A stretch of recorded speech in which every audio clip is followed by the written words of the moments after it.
Hey, what's up guys? Brandon Bass here. Today we're going to do a leg workout.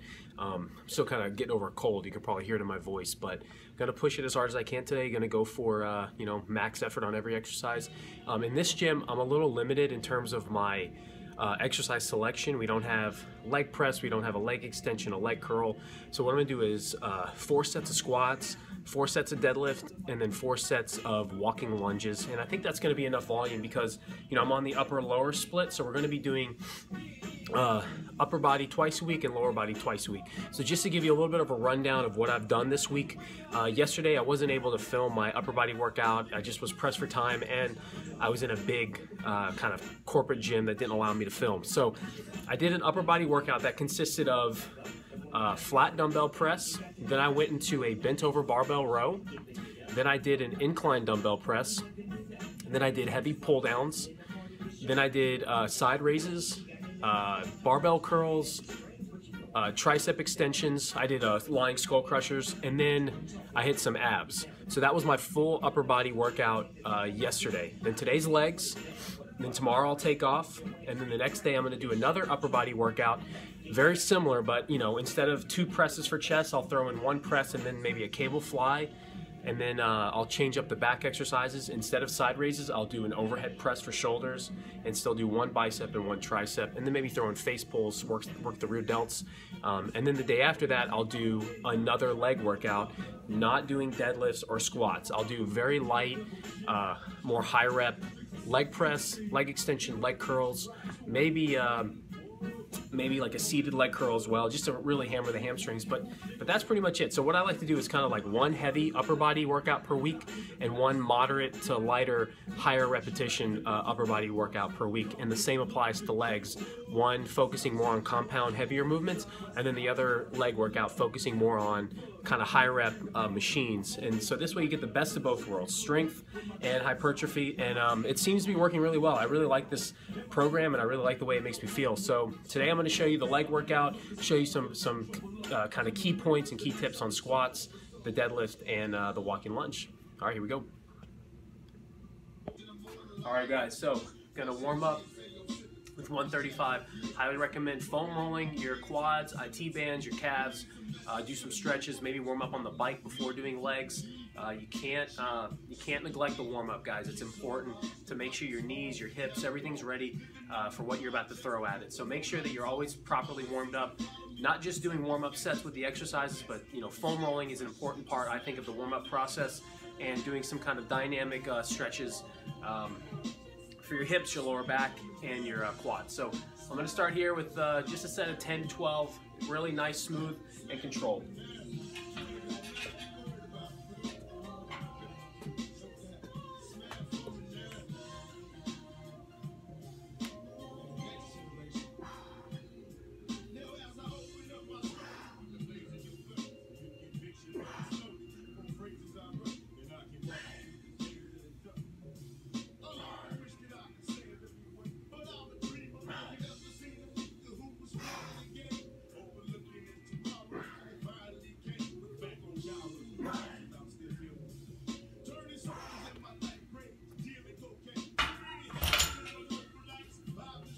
So I recommend 2 warm-up sets before jumping into your working sets. Take the second warm-up set up a little bit, kind of a progressive warm-up, and then jump into your 3 to 4 working sets. All right, hit my second warm-up set already. So this is gonna be working set number 1 of 3. Gonna go for 8 to 10. Now, in terms of depth for the squat, I don't think you have to actually go like ass to grass where it's, you're essentially squatting like all the way down here. I think about right there, close to parallel. You gotta stay within that working range for your legs. So that's what usually works for me without feeling anything in my knees.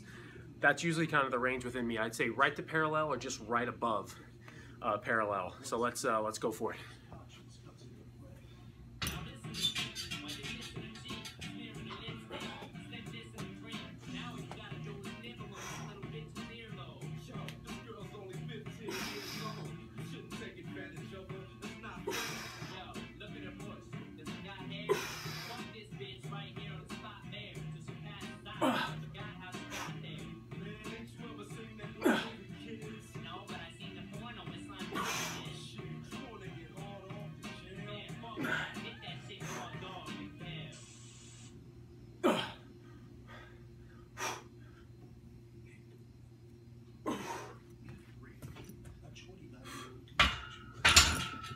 All right, so with squats, I recommend resting about 2 minutes in between each set, then going for it. So that's set number one. You're gonna do 2 more. And again, maximize each set by focusing on the quality of each rep and making sure you don't go, make sure you go deep enough, but also make sure you don't go too deep to the point where you feel it in your knees. There's always kind of a fine balance there. But yeah, 2 minutes and then right back for round 2. Set number 2. I want to show you guys a slightly different, actually show you where my knees are placed. Show you a different angle. So slightly wider than hip width. Don't jet the knees out. Make sure the knees don't jet in. And try to keep the pressure on your heels. Stick your butt out. Boom.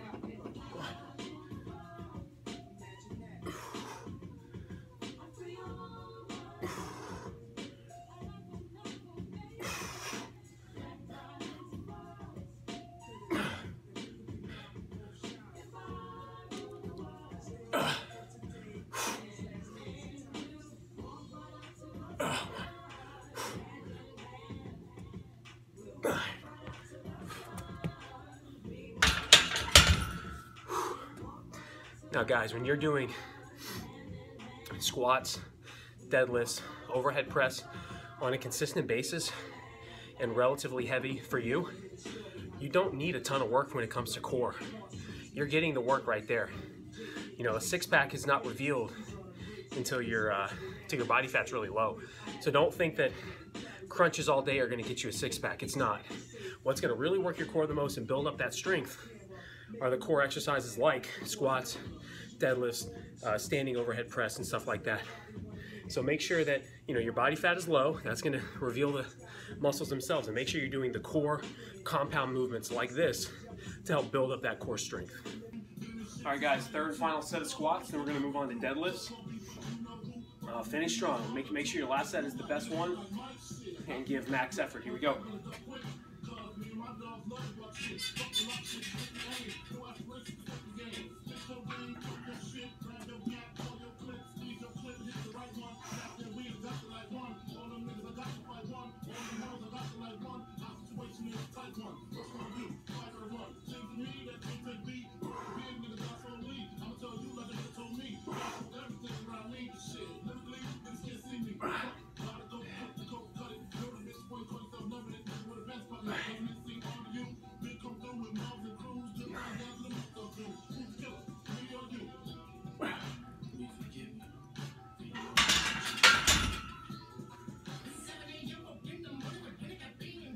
All right, squats are done. Deadlifts next, and then we'll do walking lunges to finish the leg day off. All right, on to deadlifts. Usually I would not do squats and deadlifts in the same day. I don't think it's a huge problem, but usually I'll alternate squats one week and then kind of focus on deadlifts the next. But just because I don't have access to any other machines here, I'm gonna really kind of focus on the squats, deadlifts, and lunges, which are kind of the basics for legs. But so I'm not gonna go super heavy on relative to me. I'm not gonna go heavy for me on the deadlifts, just because it's a little bit on the lower back. So if you're doing squats and deadlifts in the same day, I highly recommend not overloading the weight on deadlifts. Just watch, gotta look out for your lower back, because you will start to feel it on the deadlifts after squats. So just gonna do 3 sets here, going for about 8 to 10. Now, one tip on deadlifts, let me show you from the side. What happens is you see a lot of people, they'll pick up the weight and then they like lean back. Never do that, always avoid that. You basically will bend down, keep your ass low, chest up, come up to about right there, maybe tense the glutes at the top. Do not lean back and hyperextend your back. Then let it down, come to a dead stop, and come straight back up. So I'll show you from this angle now. And almost kind of, sometimes I'll have marks on my shins and stuff. Kind of let the bar come up. You don't want the bar too far away from your body, because then again your lumbar region starts to take over too much pressure and you can really hurt yourself. So kind of let that bar run up your legs.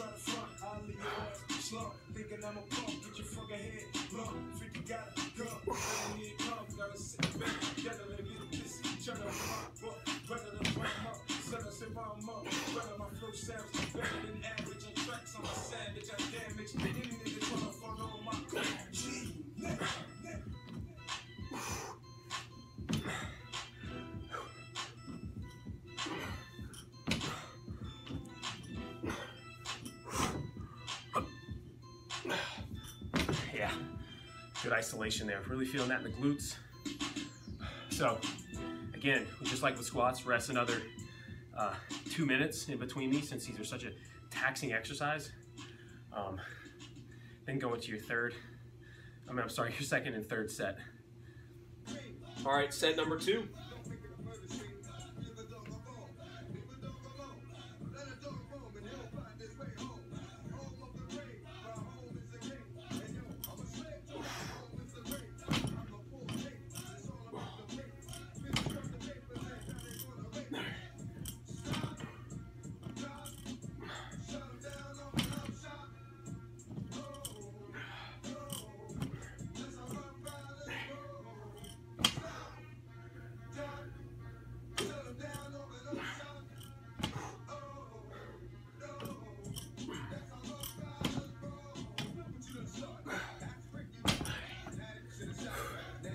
All right, rest another 2 minutes and set number 3.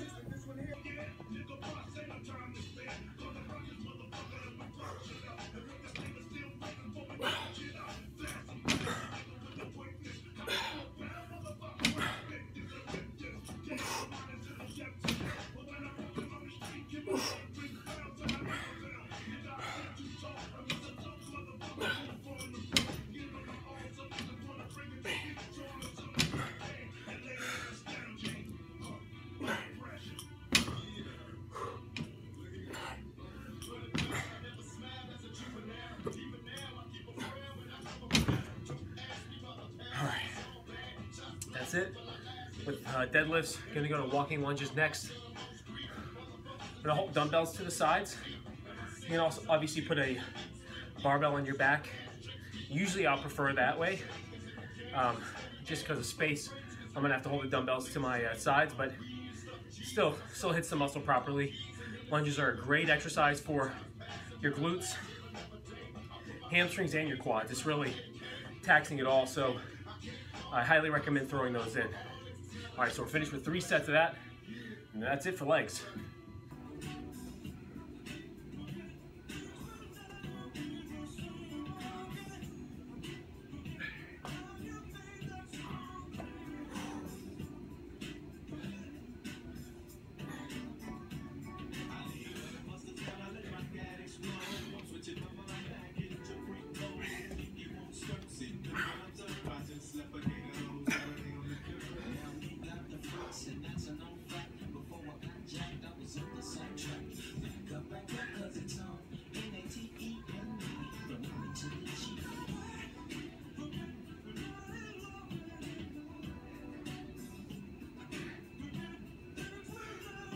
All right, just gonna film 1 set of the lunges. You kind of get the gist, but do 2 more. So I pretty much did 3 working sets of squats, deadlifts, and walking lunges. Just a little tip on the walking lunges.